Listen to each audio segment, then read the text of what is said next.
हमारी वजह से तो नहीं है ना कुछ भी। हम लोग तो इतने ऑनेस्ट हैं यहाँ पे, हम लोगों ने तो कभी कुछ ऐसा कुछ नहीं किया ना। हमें क्यों इतना अजाब दिया जा रहा है? मैं अपने बच्चे छोड़ के जा रही हूँ, मेरी बेटी घर में उसकी कंडीशन बड़ी ख़राब है इस वक्त। प्लीज़ आप कुछ कीजिए प्लीज़।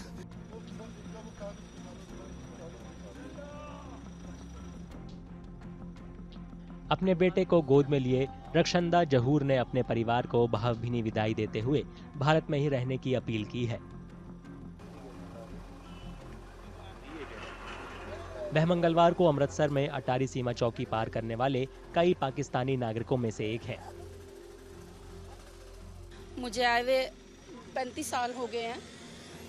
उस दौरान इन्होंने मेरा वीज़ा भी मेरे पास है, हमने वीज़े के लिए अप्लाई भी करा हुआ है, लेकिन मेरी नेशनलिटी के लिए भी हमने अप्लाई करा हुआ है, लेकिन आज तक वो मुझे नहीं मिली।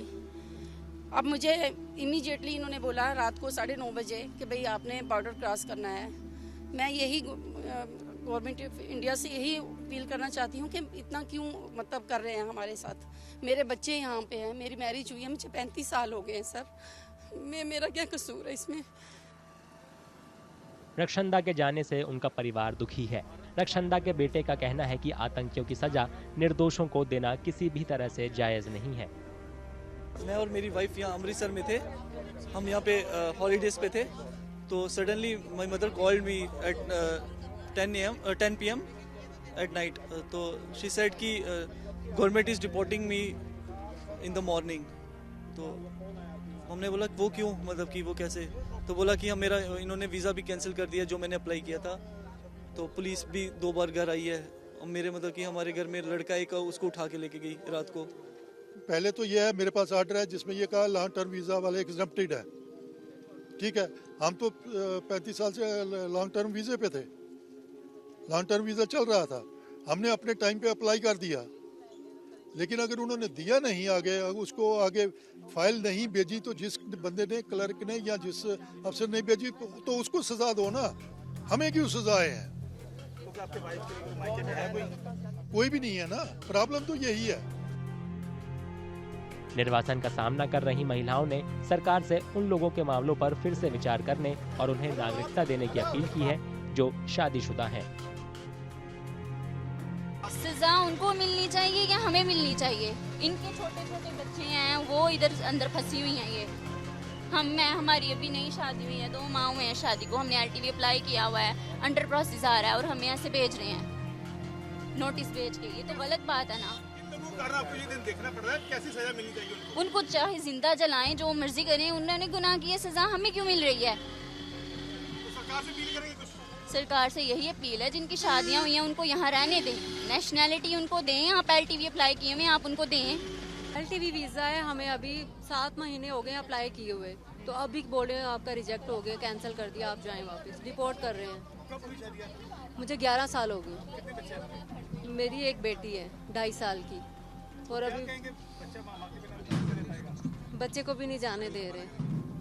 ये जुल्म हो रहा है माओ के साथ। तो क्या सरकार से क्या अपील करेंगे?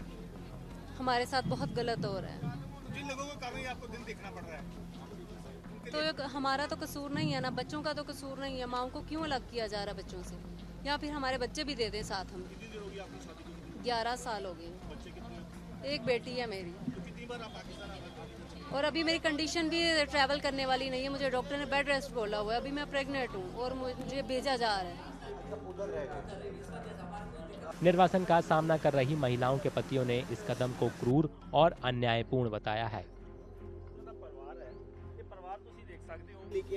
मेरी वाइफ है आयशा किरण, मेरी बेटी है सर 2.5 साल की, प्रेग्नेंट है, वो 7 महीने की प्रेग्नेंट है। मेडिकल सारा है, कम से कम मेरी बच्ची को तो जाने दें साथ।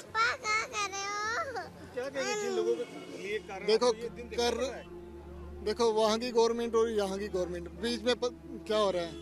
पब्लिक पीछे जा रही है और कुछ नहीं हो रहा है। ये बच्चे रह गए हैं 2।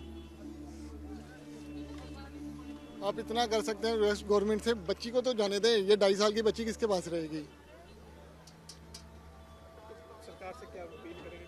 अपील तो करेंगे, जो हमने अप्लाई किया है सर, कम से कम बताएं ना। 25 तारीख को हम गए हैं वहाँ FRO सेक्शन, बोल रहे हैं आपका लॉन्ग टर्म वीज़ा का जो है उसमें कोई इशू नहीं है। जब इशू नहीं था तो कल क्यों रात को इन्होंने भेज दिया पुलिस को डिपोर्ट करने के लिए? मेरी शादी को 14-15 साल हो गए हैं और 14-15 साल से यहाँ पे रह रहे हैं। हर साल में वो अप्लाई कर रहे हैं, कभी 2 साल का मिल रहा है, कभी साल का मिल रहा है। इस साल भी हमने 11/4/24 को जो 25 को एक्सपायर होना था, उससे 2 महीने पहले तक हमने अप्लाई कर दिया है। डेडलाइन से पहले ही 2 महीने हमने अप्लाई किया है, लेकिन आज बोलते हैं कि आपका वीज़ा ही नहीं है। वो भी रात को, उससे पहले हम 25 को उनके पास गए हैं कि हमारा लॉन्ग टर्म वीज़ा है, हमारा कोई इशू है तो हमें बताएं। नहीं बोल, आप जाएं घर, आपके पास कोई इशू नहीं है आपका। ये जो है सार्क वीज़ा या अपने बिजनेस वीज़ा जो आए हैं फिल्म इंडस्ट्री, उनके लिए, आपके लिए ऐसा कोई नहीं है। तो मेरी वाइफ है सर। बिल्कुल। कितने बच्चे हैं आपके? सर 2 बच्चे हैं। कितनी एज इनका? ये 7 साल का सर और ये 12 साल का। पहलगाम में 22 अप्रैल को हुए आतंकी हमले के बाद भारत पाकिस्तान संबंधों में काफी तनाव आ गया है। भारत सरकार ने पिछले सप्ताह पाकिस्तानी नागरिकों को जारी किए गए 12 श्रेणियों के वीजा रद्द कर दिए, जिनमें व्यापार, सम्मेलन, आगंतुक और तीर्थयात्री वीजा शामिल हैं। 24 से 27 अप्रैल के बीच कुल 537 पाकिस्तानी नागरिक, जिनमें 9 राजनयिक और अधिकारी शामिल हैं, उन्हें अटारी वाघा बॉर्डर से पाकिस्तान भेज दिया गया। पाकिस्तानी नागरिकों की भारत छोड़ने की अंतिम तारीख 27 अप्रैल थी, लेकिन कुछ पाकिस्तानी नागरिक पारिवारिक कारणों से अब तक भारत नहीं छोड़ पाए हैं। अगर आप ये वीडियो YouTube पर देख रहे हैं तो हमारे चैनल को सब्सक्राइब करें और बेल आइकन को दबाना ना भूलें। अगर आप Facebook पर ये वीडियो देख रहे हैं तो हमारे पेज को लाइक करें।